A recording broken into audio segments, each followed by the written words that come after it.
Saiu ontem, num relatório que foi divulgado, o lucro dos bancos fechado para 2021. Saiu ontem, no relatório que foi divulgado, o lucro dos bancos fechado para 2021.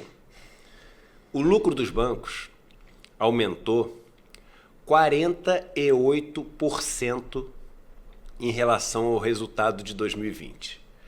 2020, o ano, né, quando começa a pandemia, foi aquele mesmo ano que no dia 23 de março de 2020, nas primeiras semanas da pandemia, as notícias que estampavam os jornais eram notícias como essa, da ajuda que os bancos receberam. Vamos colocar, não, da ajuda, do 1,2 trilhão, não é do lucro líquido dos bancos. Isso aqui é do site Infomoney. Não é o site ali da XP, né? Não estamos falando aqui de nenhum site de movimento comunista, socialista que vocês falam, né? Não, nada disso. Aí da Infomoney. Com crise, Banco Central já anunciou 1,2 trilhão em recursos para os bancos. Eu estou falando isso porque está lá a data, 23 de março de 2020. Porque todo mundo vai dizer, não foi isso que usou, isso é uma mentira que eles falam como se tivesse... Não sou eu que estou falando, era o que o Guedes falava, era o que o Roberto Campos Neto falava, era o que os sites dos bancos falavam, era o que eles tinham o orgulho, né, de anunciar. 1,2 trilhão de recursos para os bancos. Em 2020... naquele ano onde eu me posicionei e falei o seguinte, essa história que os bancos estão querendo, essa molezinha toda, os bancos não vão quebrar. Eles estão se aproveitando de um fato e estão invertendo o papel, porque teoricamente se eles estivessem quase quebrando, quem poderia dar as cartas e falar o seguinte, olha só, você só não vai quebrar se obedecer todas essas nossas condições.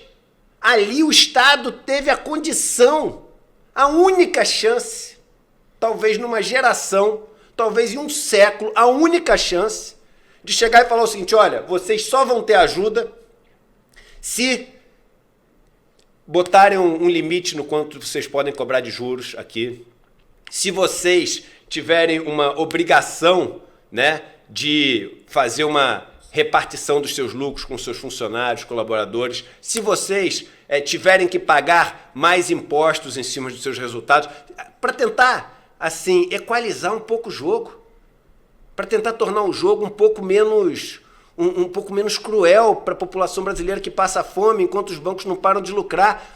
Não só não foram exigidas essas condições, como imediatamente foi anunciado um pacote trilionário, não estamos mais falando nem de milionário, nem de bilionário, estamos falando de trilionário, foi anunciado um pacote trilionário para os bancos, antes de qualquer auxílio, na mesma data, dia 23, e eu trago aqui outro dia para vocês, a notícia era que o governo queria mandar os trabalhadores 4 meses para casa sem dar um centavo.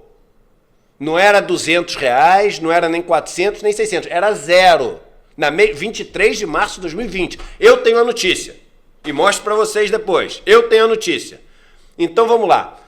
2020, esse caos, que os bancos iam quebrar, que teve essa ajuda toda, porque senão ia ser caótico. Bota o gráfico agora, só para a gente ver. Em 2020, o lucro dos bancos, olha lá, foi de 89 bilhões de reais. Sabe 2020? Aquele esquema de quebra-quebra de empresa? Aquele ano que tinha o vídeo do Papa fazendo a missa na Piazza San Pietro vazia, né? O mundo de cadáver jogado nos corredores dos hospitais, caos, as pessoas sem ter trabalho, desemprego explodindo. Lucro dos bancos, 89 bilhões de reais. Aí eu gravei um vídeo, que a gente pode recuperar aqui para os próximos dias também. Eu gravei um vídeo falando o seguinte, olha só, o que o governo está fazendo aqui no Brasil? Ele, no primeiro dia, foi e deu um caminhão de dinheiro para os bancos ficarem super tranquilos. E não ajudou as microempresas. o Pronamp, as pessoas não conseguiam acessar. Chegavam, a taxa não era aquela que era anunciada. O banco obrigava ilegalmente o cara a contratar um seguro garantia, que não podia. Eu lembro que falei com os senadores, vamos fazer uma lei que o banco tem que colocar um banner na entrada do banco, da agência, dizendo assim, este banco é obrigado a respeitar a taxa máxima de tal, não cobrar seguro garantia, não sei o quê. Estas são as regras do Pronamp. O negócio custa R$200 fazer um negócio desse, por agência. Os bancos não toparam. Os senadores falaram, acho difícil conseguir passar isso aqui, porque você sabe que os bancos têm muita influência aqui. Vamos tentar, mas não conseguiram. Não conseguiram. Então é o seguinte, as microempresas fecharam e tinham que pagar seus funcionários, seus fornecedores. Aí o que elas começaram a fazer? Se endividar. Não na taxa do Pronamp, na taxa que tinha. Aí o que aconteceram com as pessoas físicas sem emprego, com conta de consumo, de luz, não sei o que, o governo falava, não, vamos deixar para depois, adia o pagamento de imposto dele, não sei o que. Aí eu falava lá, adiar não é isentar. Adiar, esse cara vai ter que se encontrar com isso lá na frente. Só está postergando. As pessoas, as microempresas e pequenas empresas foram se endividando. E eu falei no começo de 2020, quando a gente sair dessa pandemia, as pessoas vão estar quebradas, endividadas, e foi essa notícia que a gente deu ontem do endividamento. Eu vou buscar essa minha fala. As pessoas vão estar quebradas, endividadas, os bancos vão ter atravessado essa crise sem problema nenhum, porque tiveram ajuda na primeira semana e vão reportar lucros recordes. E tudo o que cair depois da pandemia na mão das pessoas e das empresas vai fluir para os bancos, porque vai cair para pagar dívida. E isso vai jogar a produtividade do Brasil no limbo. E o nosso país vai ter uma crise de produtividade no momento em que o mundo está tendo um salto de produtividade. Eu falei tudo isso nos primeiros 2 meses da pandemia. Quais são as notícias de hoje? O Brasil, ele desmoronou nos rankings de produtividade. O desemprego no Brasil segue ainda muito alto, apesar das vagas informais que estão sendo geradas. A renda diminuiu. O endividamento está nas alturas. E agora, para completar, infelizmente, porque tem previsão que eu preferia não acertar, para completar minha tese, vamos ver o lucro dos bancos novamente aqui, do ano passado, 132, não é bilhões de reais, no meio desse inferno que a gente está vivendo, 132 bilhões de reais, com uma alta de quase 50% em relação ao ano anterior. E se você, meu amigo e minha amiga, acreditou durante 1 segundo naquele papinho mole de Bolsonaro de que os bancos estão brabos com ele porque perderam uma fortuna por causa do Pix, olha esse gráfico. A gente já provou para vocês o tamanho daquela mentira do Ciro Nogueira, e depois o Bolsonaro falou, a gente provou o tamanho, que é uma mentira escabrosa. Esse é um governo só de mentiroso.